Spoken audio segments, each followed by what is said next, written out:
मित्र, अब आगे चल करके हम लोग जो है लघु सिद्धांत कौमुदी हम लोगों ने 12 सूत्रों तक पढ़ा। कितने सूत्रों तक? 12 सूत्रों तक हम लोगों ने पढ़ लिया है। अब जो है 13वें सूत्र को हम लोग पढ़ेंगे। कौन से 13वें सूत्र को? तो 13वां सूत्र क्या कहता है? हलोनंतरा संयोग।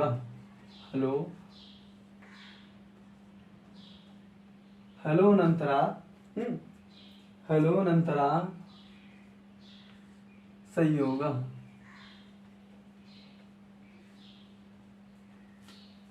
हलो अनंतरा संयोग। तो क्या बताएं ये सूत्र कैसा है? लघु सिद्धांत कौमुदी का 13वें नंबर का सूत्र है, 13 नंबर का सूत्र है। और अष्टाध्यायी के अगर नजर से देखते हैं तो ये पहले अध्याय के पहले पाद का 7वें नंबर का सूत्र है। कैसा है? पहले अध्याय के पहले पाद के 7वें नंबर का सूत्र है। और कैसा सूत्र है? तो बोले हैं कैसा है? हलो अनंतरा संयोगा। तो बताते हैं कि अनंतराह संयोगा, अनंतराह संयोगा हल। क्या है? हलों का अनंतर मतलब लगातार, संयोग ही, संयोग अर्थात मिलन या योग क्या कहलाता है? संयोग संज्ञा कहलाता है। संयोग संज्ञा, संयोग संज्ञा कहलाता हलों का लगातार। हल मतलब है तो खेत जोतने वाले हल नहीं। तो बताएं यहाँ पर कौन कौन से हल?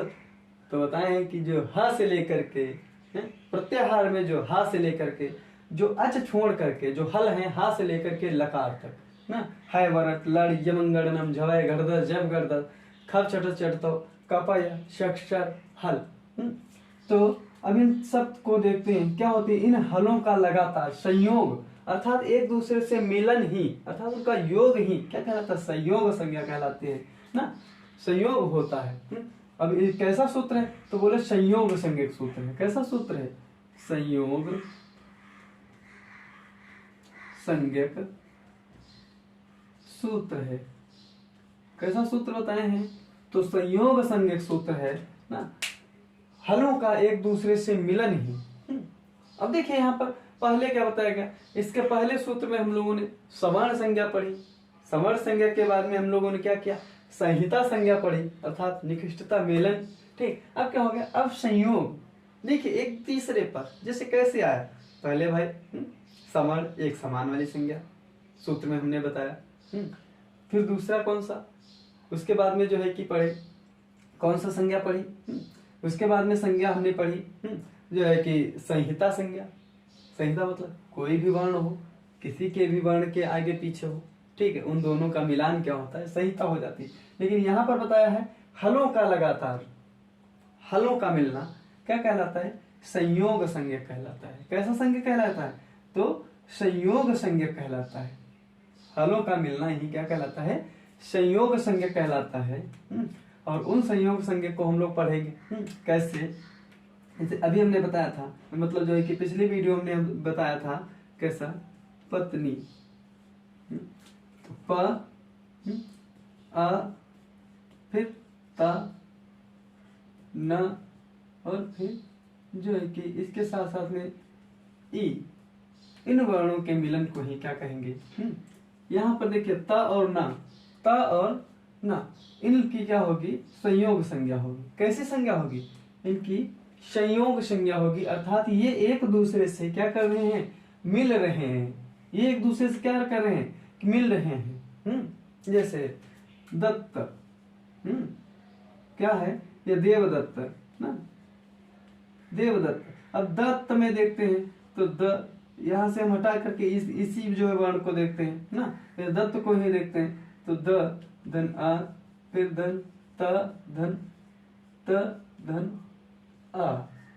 तो यहाँ पर देखते हैं तो ये दो तकार जो है एक दूसरे से मिल रहे, इनकी भी क्या है?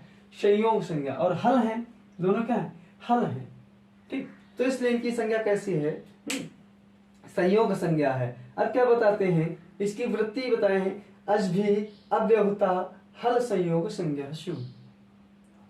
अज भी, अज मतलब जो अज है, अज अयूर रिलक एवं एवोच, ठीक, अज अर्थात जितने भी स्वर हैं। क्या यह बोल सकते हैं कि महेश्वर सूत्र के 4 सूत्र जो अच हैं या स्वर हैं उनको छोड़ करके हल संयोग संज्ञा स्यु, अर्थात जो हल होते हैं उनकी संयोग संज्ञा होती है। कौन सी संज्ञा होती है, उनकी संयोग संज्ञा होती है। और जहाँ पर अच और हल सब मिलते हैं वहां उनकी संहिता, उनकी संज्ञा क्या होती है, तो उनकी संहिता संज्ञा होती है। क्या होती है, उनकी संहिता संज्ञा होती है। बल्कि यहाँ पर अचों की कौन सी संज्ञा होती है, तो अचों की संज्ञा जो रहती है उसे हम लोग क्या कहते हैं, अच और हल जब आपस में मिलते हैं तो उनकी, जब अच और हल सब मिलते हैं तो उनकी जो है संहिता संज्ञा कहलाती है। लेकिन जब हल और हल एक दूसरे से मिलते हैं तो उनकी कैसी संज्ञा होती है, तो उनकी संयोग संज्ञा होती है, ना कि संहिता संज्ञा। ठीक, तो इतना समझ में आ गया होगा। हमें आप लोगों से उम्मीद है कि आप लोग सही समझ रहे होंगे, आप लोगों को समझने में कोई दिक्कत नहीं आ रही होगी। अब हम लोग धीरे धीरे जो है कि संज्ञा प्रकरण को समाप्ति की ओर बढ़ रहे हैं। ठीक है, अब देखिए लघु सिद्धांत कौमुदी में एक सूत्र और बचा है। कौन सा बचा है, तो बताएं अगला 14वें नंबर का सूत्र है शुभ तिगंतम पद। शुभंत और तिगंत को पद कहते हैं। तो अगले वीडियो में हम लोग जानेंगे क्या है शुभंत और क्या है तिगंत। ठीक है, तो इसलिए जो है कि हम लोग संधियों की तरफ धीरे धीरे बढ़ रहे हैं। ठीक, संयोग हो गया, संहिता हो गया, इस चीज को ध्यान में रखिए कि आखिर संज्ञा के बाद में, चलो ठीक है किसी का हम नाम जानते हैं, जैसे कि मान लीजिए कि आप लोग हमारा नाम जाने, क्या नाम हमारा है, तो बताएं कि हमारा नाम कुलदीप है। तो धीरे धीरे जानेंगे आखिर कुलदीप है तो पहला प्रश्न उठता है कि रहता क्या है, तो फलाने स्थान पे रहता है, कहीं उस स्थान पे रहता है, या फलाने दिमाग की कहीं कोई स्थान पे रहता है। फिर आगे और जानने चाहते हैं इनके माता पिता कौन है, या पहला ही प्रश्न होता है ये पुरुष है, इसका माता पिता कौन है, ये पुरुष माता पिता ये है, तो स्थान इनका कहाँ है, स्थान है। ठीक, तो ये करते क्या है, तो ये कार्य करते हैं। ठीक, तो इस प्रकार से बहुत से प्रश्न उठते हैं। तो इस प्रकार से व्याकरण में भी बहुत से प्रश्न उठते हैं कि भाई ये संज्ञा है। ठीक है, व्याकरण की संज्ञा अर्थात व्याकरण का नाम बताया जा रहा है कुछ सूत्रों के माध्यम से। ठीक, तो बताया गया है कि ये नाम बता दिए गए, इतने इतने नाम हैं। हालांकि नाम इतने ही नहीं, बहुत से नाम है, लगभग 400-500 तक सूत्रों में ही जो है कि संज्ञा प्रकरण बताया गया है। ठीक है, अगर आप लोगों का जो है कि अनुरोध रहेगा तो हम संज्ञा प्रकरण पूरा बताएंगे, अष्टाध्यायी के माध्यम से भी बताने की कोशिश करेंगे। ठीक, लेकिन तब तक के लिए थोड़े दिन के लिए पहले हम लघु सिद्धांत कौमुदी के लिए, क्योंकि यही सबसे ज्यादा पूछा जाता है, प्रश्नों को सबसे ज्यादा पूछा जाता है अपने जो है कि क्लासों में। तो इस प्रकार से हम लोग पढ़ करके इनकी संज्ञा बताई जाती है। फिर इसके बाद में क्या होगा कि अब धीरे धीरे संधि की तरफ देखिए इशारा कर रहे हैं, संयोग है, सन्निधि है, सवर्ण है। ठीक, इनसे के माध्यम से क्या धीरे धीरे संधि की तरफ इशारा कर रहे हैं। तो फिर इसके बाद में जो है कि शुभ तिगंतम पदम अगला सूत्र आएगा, इसके लिए हम अगले वीडियो में चर्चा करेंगे। तब तक के लिए नमः।